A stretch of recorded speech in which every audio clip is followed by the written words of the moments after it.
Hello, and welcome, wherever in the world you are watching from today.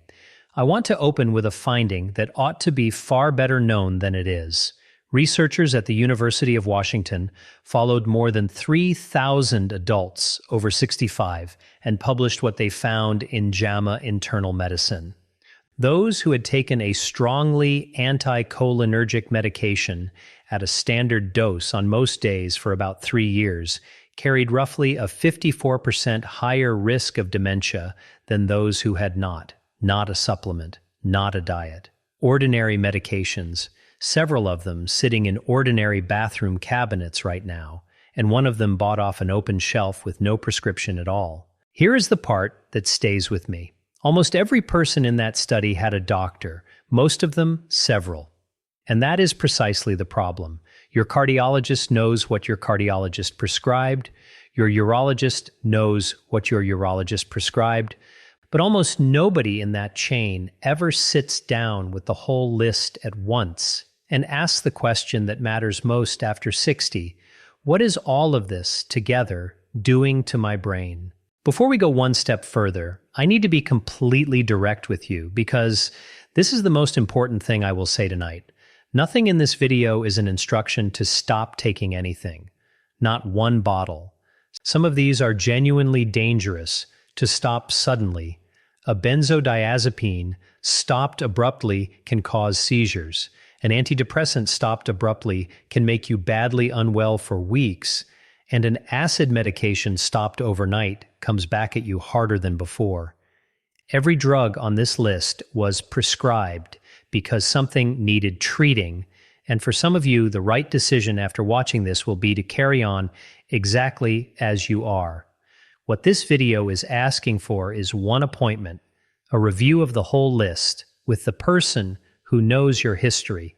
That is the action, not the bin. Now let me be straight about the word in the title, because you deserve accuracy rather than alarm. Medications are not the leading cause of dementia.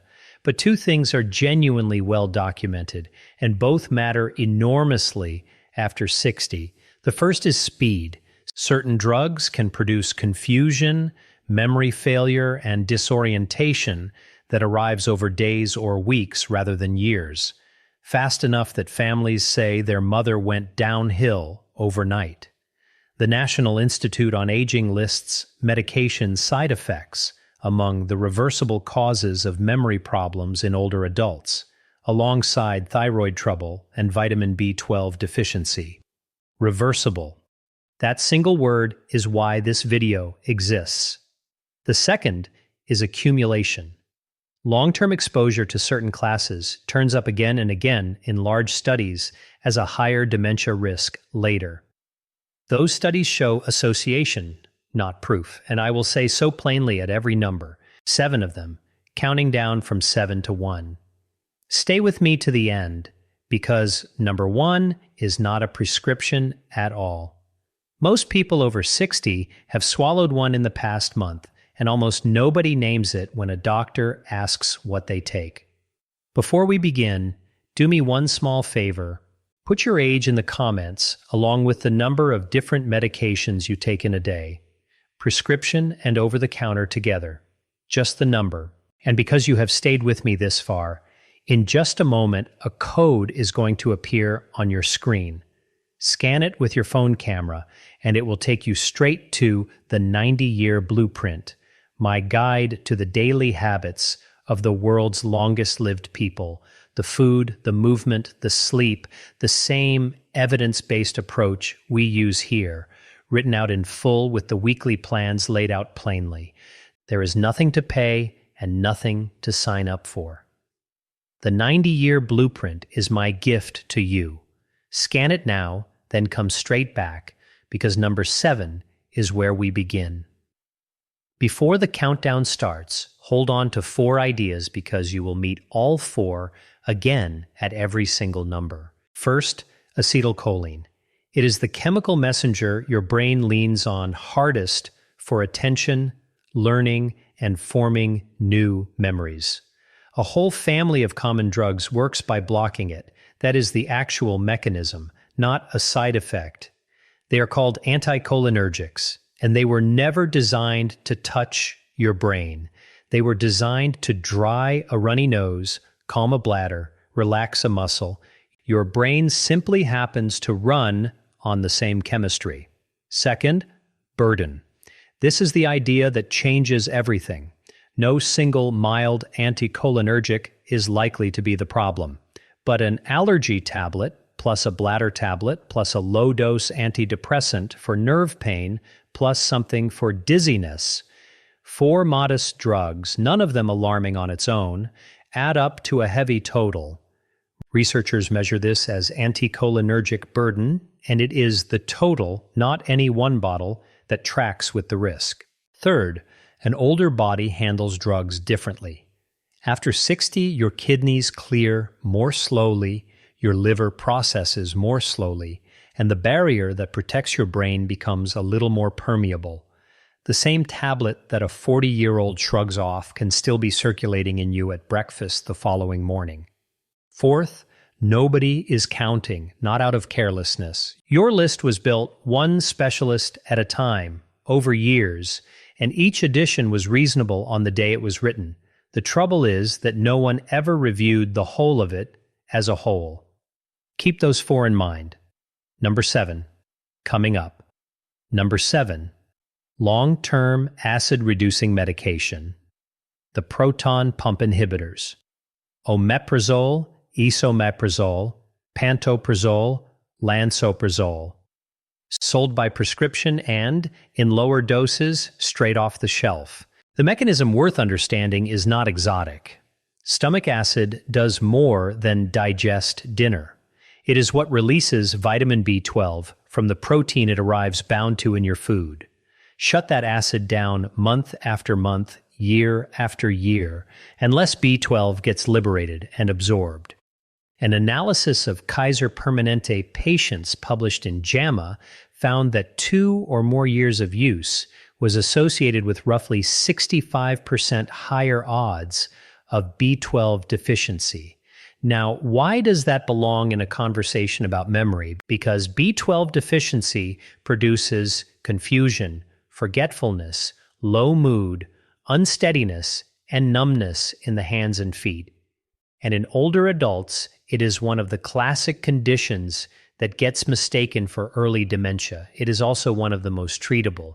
The Food and Drug Administration has separately warned that long-term use can lower magnesium, which brings its own confusion and muscle problems. Here is where I must be honest with you. A German study published in JAMA Neurology in 2016 reported around a 44% higher dementia risk among long-term users, and it made headlines everywhere. But several larger and better designed studies that followed did not confirm that link.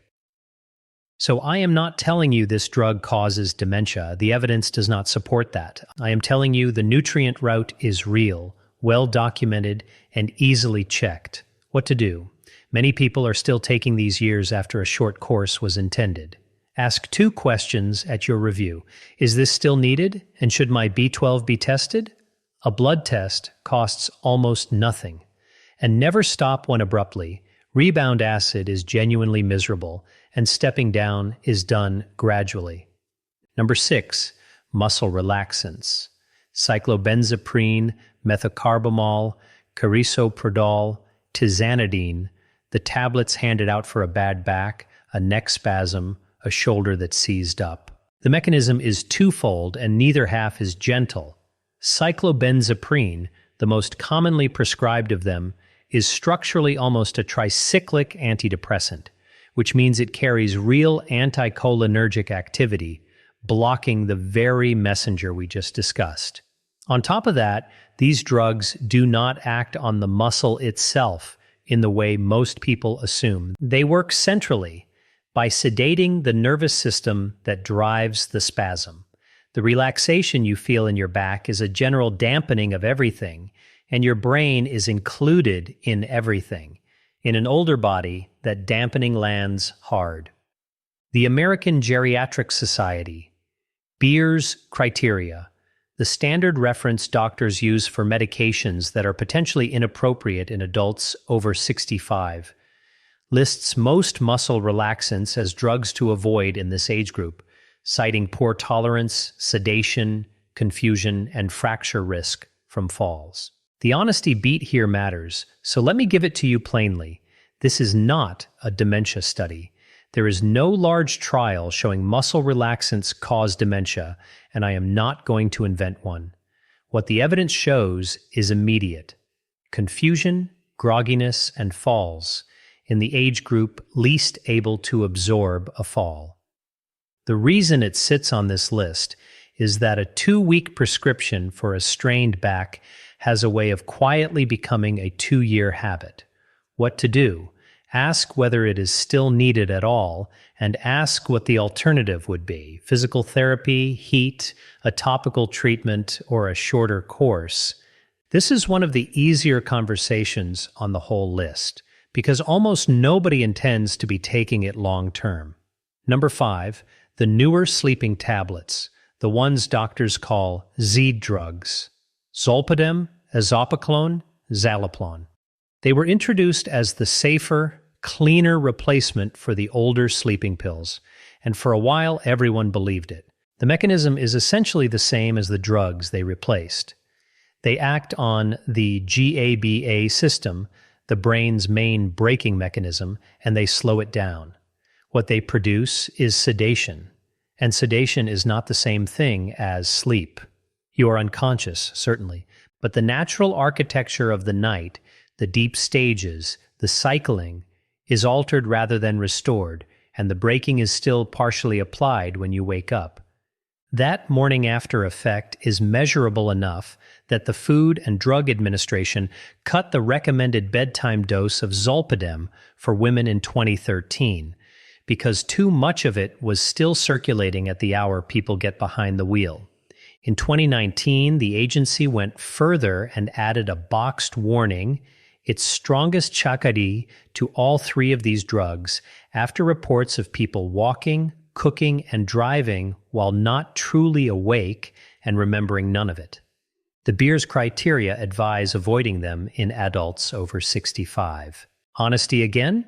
The long-term dementia evidence for this class is thin and inconsistent, and I am not going to overstate it. What is not in dispute is the near-term picture: next-day impairment, memory gaps around the dose, and a substantial increase in nighttime falls and hip fractures in older adults. What to do?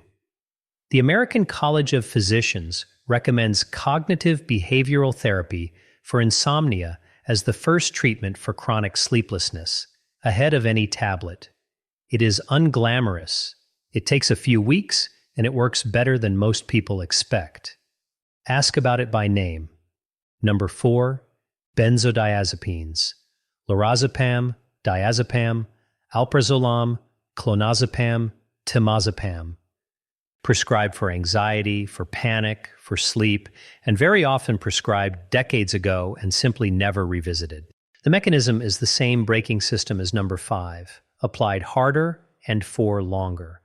And here the aging body changes the arithmetic completely. Diazepam's active breakdown products can linger for days in an older person. What was meant to be a night sedation becomes a low, continuous fog that never fully lifts. And because it lifts so slowly, it does not feel like a drug effect at all. It feels like getting older.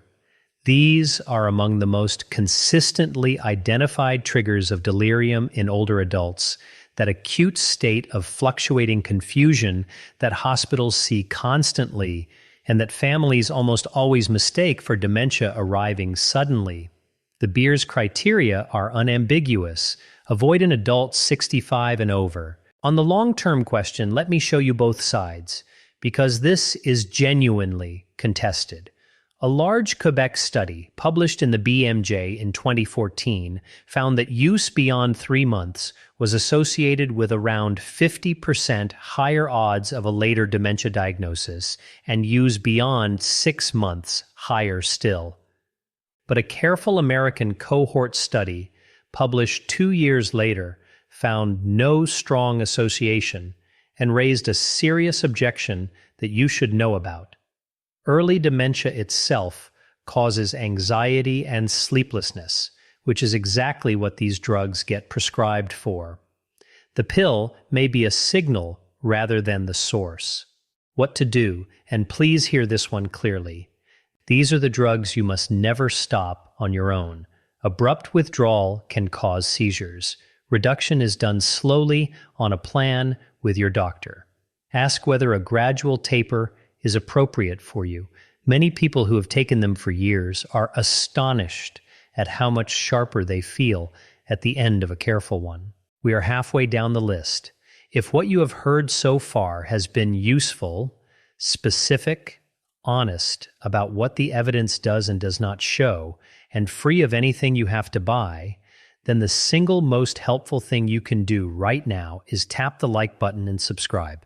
That is all it takes. Every week I sit down with the research and translate it into plain language for people over 60, and the like button is what puts this in front of the next person who needs to hear it.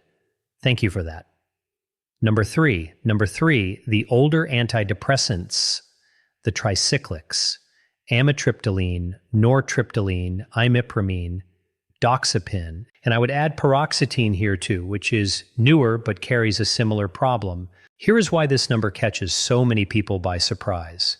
A great many of the people taking amitriptyline today are not being treated for depression at all.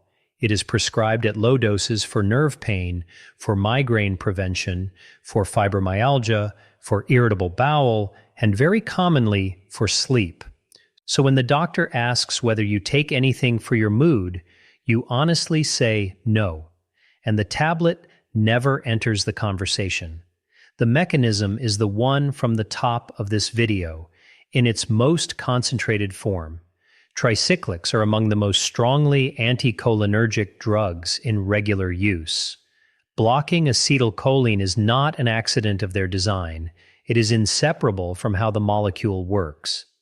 The immediate signs are recognizable once you know to look. Dry mouth, constipation, blurred vision, difficulty passing urine. Those are the visible edge of a chemistry that is also acting inside your head. The evidence here is substantial. A study of British medical records published in JAMA Internal Medicine in 2019 compared nearly 59,000 people with a dementia diagnosis against more than 200,000 without, and found anticholinergic antidepressants associated with around 29% higher odds. Association, not proof. But this one rests on a very large body of data and a mechanism nobody disputes. What to do? This class has genuinely good modern alternatives with far lower anticholinergic burden. And for nerve pain and migraine, there are options that do not touch acetylcholine at all. Ask specifically, is there an equally effective option with a lower burden for me? And once more, never stop this class abruptly. Number 2, the bladder medications, oxybutynin, tolterodine, solifenacin, darafenacin, trospium. Prescribed for an overactive bladder, for urgency, for the trips to the bathroom at 2 in the morning. These sit at number 2 because of how directly they work. There is no roundabout mechanism to explain. A bladder muscle contracts when acetylcholine tells it to, so these drugs block acetylcholine to quiet the contraction. They are anticholinergics in the purest sense, that is the entire therapeutic idea. And oxybutynin, the oldest and still one of the most widely prescribed, crosses into brain tissue particularly readily. In that same British study of nearly 59,000 dementia cases, the bladder drugs carried among the strongest associations of any class examined, roughly 65% higher odds among the heaviest long-term users. The Beers criteria flag oxybutynin, specifically for avoidance in older adults. And here is the calculation that makes this number matter more than the others. For most of the drugs we have discussed, there is a serious benefit sitting on the other side of the scale.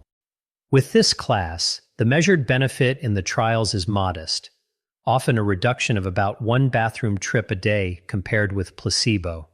That is not nothing, but it is worth weighing honestly against what it may be asking of your memory over 10 years. What to do?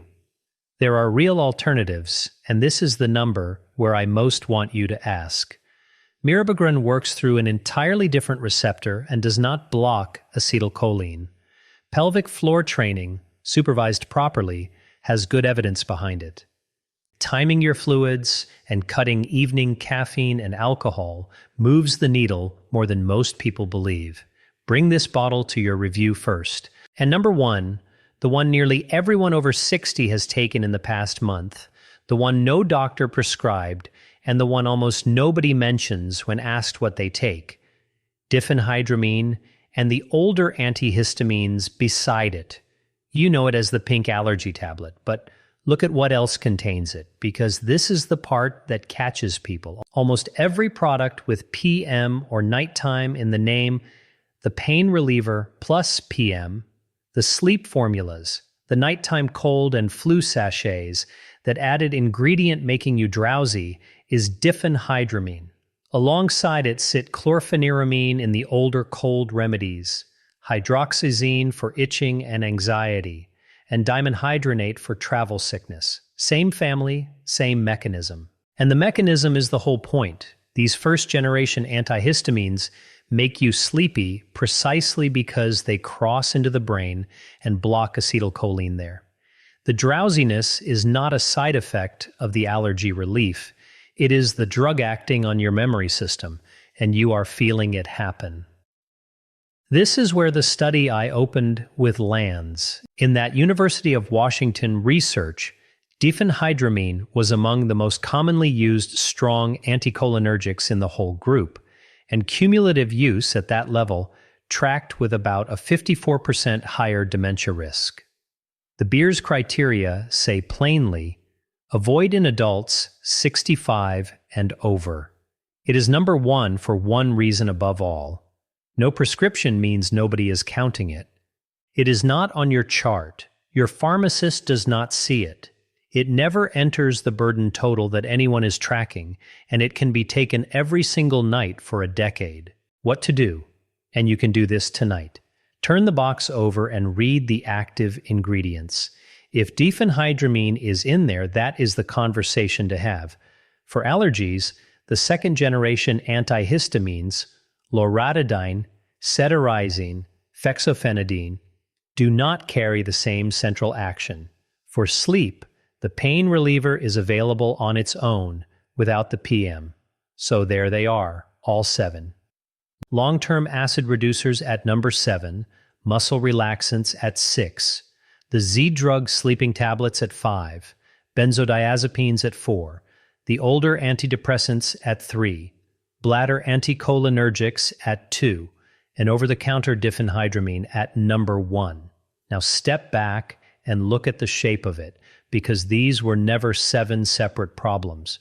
2 mechanisms account for almost the entire list. The first is blocking acetylcholine. Numbers 6, 3, 2, and 1 all do it. Some as their whole purpose, some as an inseparable side effect. The second is blanket sedation of the nervous system, which is numbers 5 and 4. Number 7 arrives by a third road entirely, through a nutrient your brain cannot manage without. And here is the idea I most want you to carry away. It is the total that matters. Nobody in that research was taking 7 of these.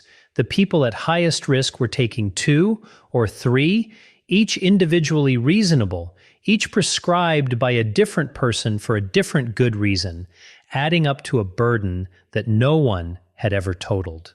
There is one more pattern worth naming, and doctors have a term for it: the prescribing cascade. A drug causes a side effect.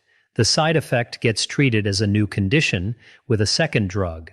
That drug causes its own, and a third appears. You can see how a bladder tablet dries your mouth, how the dryness disturbs your sleep, and how a sleeping tablet then joins the list. Nobody made a mistake at any single step. The list simply grew. So let me give you exactly what to do with all of this, because a list without an action is just anxiety. Book a medication review and bring the brown bag. That is a real thing pharmacists and doctors ask for. Put everything in a bag and bring it in. Every prescription, and this is the crucial part, every over-the-counter tablet, every supplement, every eye drop, patch, and cream. The items people leave at home are precisely the ones missing from the chart. Then ask 3 questions about each item. What is this for? Is it still needed? And is there an option with a lower burden on my brain? Those 3 sentences are the whole appointment. Reducing medication carefully has a name in modern practice, deprescribing, and it is done deliberately with a plan and a taper, never in one go. While you are there, ask for 2 simple blood tests, a B12 level and a thyroid level. Both are inexpensive, both are ordinary, and both catch conditions that imitate early dementia and are genuinely treatable when found. And know the urgent pattern. If confusion arrived over days or a couple of weeks, rather than gradually over years, if it comes and goes through the day, if it is noticeably worse in the evening, and especially if it followed a new prescription or a change in dose, that is not something to observe for a month. That is a call this week. Acute confusion of that kind in an older adult is frequently reversible, and the sooner the cause is found, the more completely it reverses. Finally, the caveat that applies to every word I have said. This advice flips for some of you. If you have epilepsy, bipolar disorder, severe anxiety, a transplant, a heart rhythm condition, or a serious esophageal problem, a medication that is a poor fit for your neighbor may be exactly right and necessary for you. The list belongs to your doctor's judgment, not to a video. I want to leave you with this. Almost everyone watching knows someone who seemed to go downhill fast. A parent, a spouse, a neighbor who was sharp last spring and confused by the autumn, and everyone quietly assumed the worst and adjusted around it. Sometimes the worst is exactly what it is. But sometimes it is a tablet that has been on the list for 11 years, and one appointment finds it. That possibility costs nothing to check, and there is no version of that conversation you can regret having.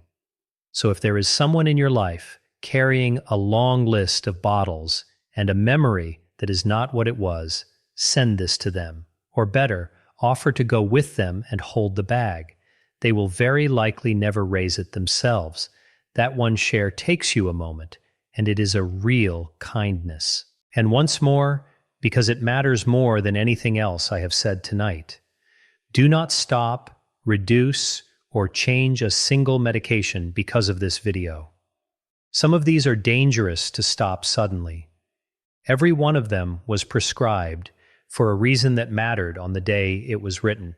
This is general education so that you can walk into your own doctor's office knowing what to ask. It is not medical advice, it is not a diagnosis, and it is not a substitute for the person who knows your history. That code is on your screen now. Scan it with your phone, and the 90-year blueprint, my guide to the habits of the world's longest-lived people, is yours. No cost, nothing to sign up for, my gift for spending this time with me.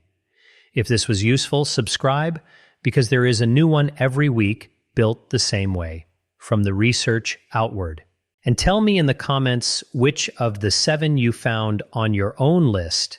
I read them, and I answer as many as I can. Take good care of yourself, and I will see you next time.